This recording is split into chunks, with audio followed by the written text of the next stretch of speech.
While physicists view radiation at the atomic level, doctors deal with the genetic consequences. And in the last 20 years, they've seen the human cost of Chernobyl revealed on a shocking scale. Genetic abnormality is endemic to southern Belarus. Like the children at Vesnova orphanage, it affects those born long after the disaster. Dr. Irina Kalmanovich at the Children's Hospital in Gomel, the country's second largest city, treats new cases every day. We have many children that are born with serious heart defects. And do you regard this as the Chernobyl heart disorder? We can tell that it's a Chernobyl effect, but because it's genetics defects as well. 3 of these girls have rheumatism. Rheumatism also? Yeah, also. And heart? And heart. Both? Yeah. Both. Yeah. Oh, God. This is a complication of rheumatism. It's happened very often with children. Are there many children dying in Belarus from this particular disease? I think maybe 50% of newborn children has a heart defect. Right. And it's curable? This is curable? Some defects are curable, not every, but it's possible to help sometimes.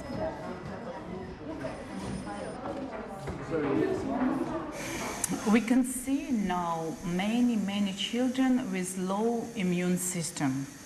And we can see a big amount of children with serious cases of pneumonia, meningitis, and different diseases. And we can tell that now it takes more time to treat these children, and it takes more medicines. Could there be a tie-in with nuclear radiation, with these sort of increases in disorders? Statistics said that now we just have 25% children absolutely healthy, newborn, 25%. In the whole country? In the whole country, newborn children. 75%? 75% are not good. And one reason is genetics diseases. My God, that's frightening. And we can't help these children at all. We just can treat a little bit, help a little bit. We can't change genetics. And to the people of Belarus, to the young families now, mothers and fathers, do they know that this risk is there, 75% risk? Sometimes people, young people, special young people, they don't realize how high is risk of genetics problems or something like this. The children of Belarus aren't the only ones to suffer the long-term effects of Chernobyl. In the aftermath of the 1986 explosion, Soviet Russia sent 600,000 conscripts to deal with the physical cleanup. They were known as liquidators, and by exposing themselves to massive doses of radiation, they spared Western Europe the fate of Belarus. Sent back to their hometowns with a small state pension, many developed cancer and other diseases later in life. Here in Gomel, Pavel Lukasov runs an association for the disabled heroes of Chernobyl. Pavel, 20 years ago, you were in Chernobyl. What were you doing there? He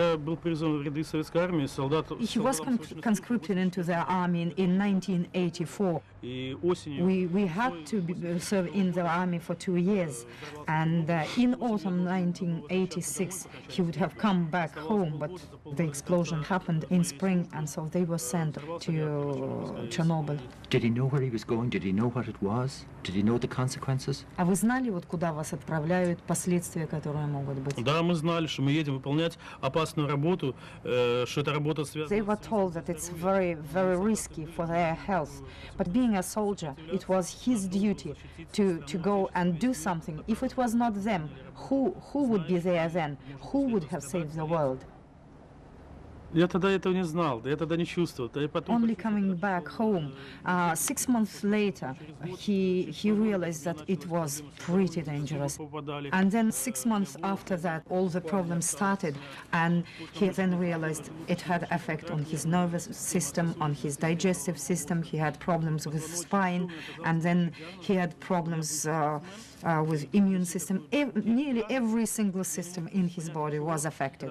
And then he thought, okay, that was really dangerous to be there, and it was caused by Chernobyl. You were a very young man when you went there. And now, 20 years later, how are you now, and how have you felt? What have those years been like? Actually, he has been an invalid for 18 years. So, and he usually goes to the hospital twice a year, spends some time there, and goes to the sanatorium. But he has to do something, to be strong enough, as he has his family, he has his 2 kids. So, and that's his duty now to bring up them. In the years since 1986, Pavel has done his best to make sure the liquidators aren't forgotten. He makes videos and operates a website, but his resources are limited. The only financial support the association can offer is a contribution to the cost of funerals for liquidators who die. He thinks it's very important even to leave the area for a month, to have clean food, fresh air, and he thinks it's going to do good to the kids, because here they're not getting clean food and they live in a radioactive area. Are you angry? It was his duty, just for my country, for my people, for Europe and the world. And you see, anybody could be on my place, and that guy would do the same, because somebody has to sacrifice yourself just for the sake of other people. So there's no anger. It's my destiny. Do you think your government has been fair to you and looking after you? We are not a very rich state, and we are so many people like him, so the government can't pay. So you see, he got an apartment from the state, and he got the pension, and as he was in the army, so he has that pension. And so many people died, but unfortunately we couldn't help them because they had no support, and the only way they could help the family when their liquidator died, it's just they collected some money for the funerals. That was it.